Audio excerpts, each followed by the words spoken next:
Wala kasi share. Pinagpalaan na natin.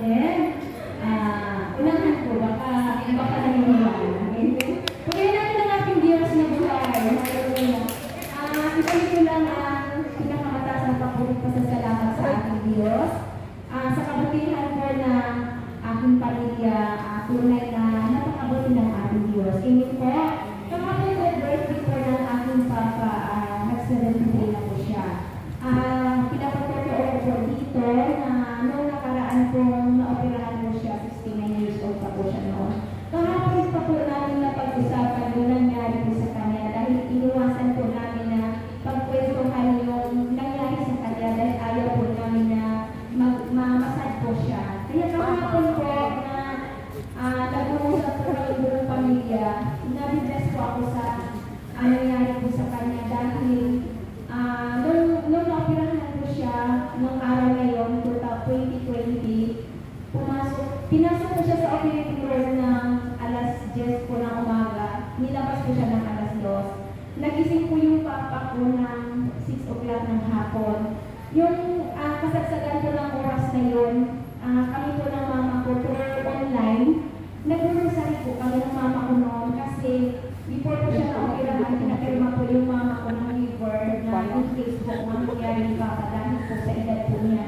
Pero sa awa at biyaya po ng ating Diyos, siya po ang nagsabi sa akin ng hapon na nagising po siya na mukha po ng Mama Mary po yung nakita niya. Kaya napakabuti ng ating Diyos dahil yun po ang pinanaligan po natin. Yun po yung pananampalataya po natin na hindi po tayo nataskaso, kundi yun po nagbubugat po yun sa ating pakikinig ng araw-araw po ng banal na salita ng ating Diyos. Amen? Kaya lagi po natin pangalagaan yung relasyon po natin sa ating pamilya dahil ano man nangyari, ulit po tayo sa ating tunay na pamilya. To God be the glory! In Jesus' name. Amen. Hallelujah. Amen po, kaya sino pa po mag-share? Amen. Amen. Sister Agnes. Purihin natin ang ating Diyos sa buhay. Why? God is good.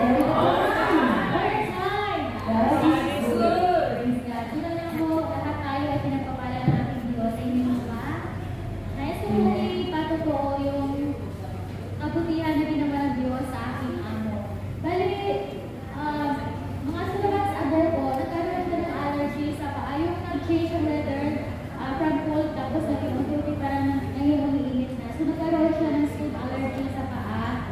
Tapos, sabi ko sa kanya, huwag mong kamutin, makating ako. Kaya, at saka matanda, kaya mahirap nyo din kung pagsabihan kapag matanda na. So, hinayaan ko lang, ko. Tapos, ilang weeks na, sabi ko, parang naawa ko sa kanya kasi siya din yung mag-suffer. Sabi ko, ipa-check sa doktor para mabigyan ng gamot kasi ganun hindi ka kamot ng kaso. So, yung wala talagang, syempre matanda ka, may mga panindigan at paniniwala yan sila na fix na sa mind nila. So, mahirap mo nang pagbuhin. Lalo na tayo magsabi na katulong. So, hindi siya nakinig sa akin. So, hanggang sa Wednesday, parang naramdaman niya na siguro kumikirot na Makati. So, nagkaroon siya ng takot sa heart na tapos hindi siya sa akin. Sabi niya, ano ba itong baka sabi niya, magputol yung paa niya. So, sabi ko, ipa-check ako nga sa doktor para malunasan. Kasi, nakita ko na nagsasuffer na siya. So, praise the Lord, kinausap siya ng kanyang ako, ng kanyang anak, at na-encourage yung lola ko na magpa-check up sa doktor. At praise the Lord, nakita ko yung sugat niya, unti-unting gumagaling. So, salamat sa ating Panginoon Diyos sa patuloy na kagalingan at kalakasan na ibinibigay sa aking mga employer. At dalangin ko na patuloy pa ang pagpalain ng aking employer ng Panginoon. Praise the Lord. Amen. Amen. Tunay na kapag nandito tayo sa presensya ng ating Diyos, gagamitin tayo ng pagpapala ng ating mga anak. Amen po? Amen. Sino ba? Sister Nora Abaya. Purihin natin ang ating Diyos sa buhay. Yes na ba? Praise God. Nais naman po ibalik ang mataas na salamat sa ating Diyos na buhay. Ang buhay. Dahil ang aking nanay nung 11 April 11, pinagdiriwang po niya ang 88th birthday po. Kaya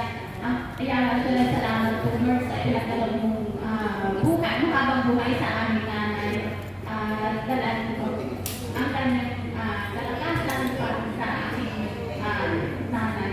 Salamat po, Lord. Thank you, Lord God. Kaya wala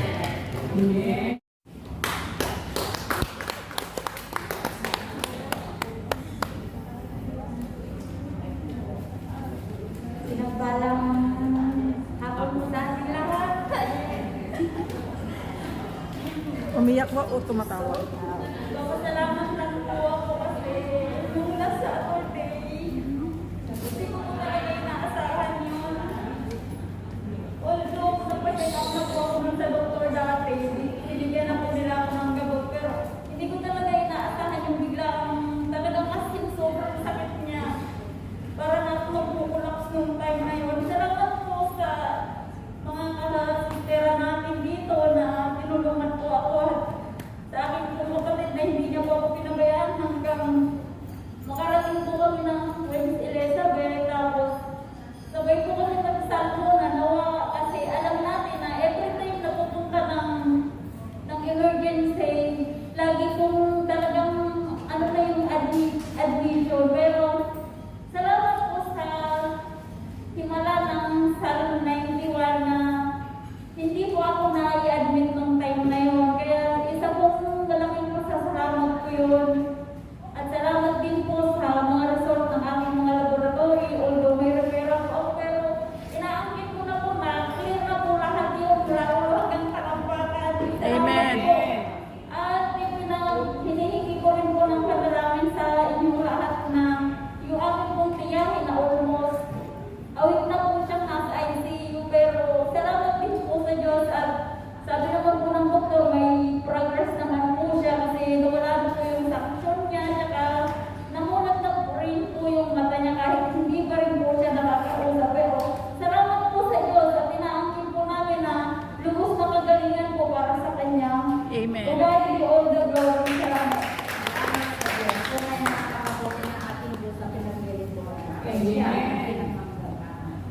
Sino pa po ba? Meron din yung bagong dating. Balik ang taus-pusong pasasalamat po kay Yahweh El Shaddai dahil yung kapatid ko po na nasa Davao pinagpala po dahil binigyan po siya ng pangalawang buhay ni Yahweh El Shaddai. Ayan kasi po nung nakaraang linggo po hindi ko namin inaasahan na maoperahan po siya sa kanyang appendix po.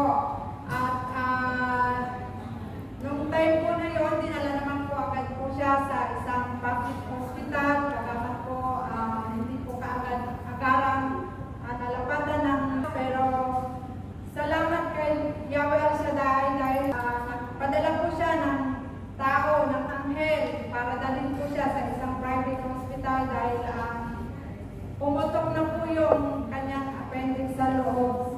Kaya maraming salamat po doon sa taong yun at siyempre sa inyo pong family, Saturday family po. Salamat po sa inyong mga panalangin at sa lahat ng nanalangin po dahil ngayon po, siguro ngayon or bukas po, makakalabas na po siya at maraming salamat po kayo.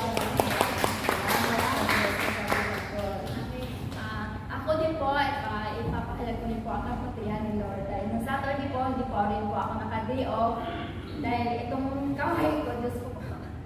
Kumalat po yung allergy hanggang sa mukha ko. Kaya medyo na-alarma po ako dahil yung ama ko babae nasa China.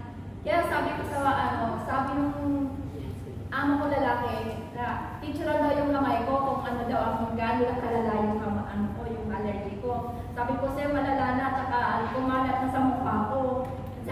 Sabi niya, bibilang kita ng cream. Sabi ko, sir, parang hindi na kaya ng cream. Kaya nakita ni amo, babae ko, yung WhatsApp namin. Sabi niya, hindi ka ba pumunta sa doktor? Sabi ko, hindi po. Sabi niya, bakit mo pinapalala? Kaya pumunta ka na sa doktor. Kaya 3 days na po, nalapatan ka agad ako ng gamot. Dahil natakot na po ako, dahil umano na po sa mata ko na magana. Kaya sabi ni sir, kung sa susunod daw, magsabi ka kaagad. Kaya pagdagbidang glory po,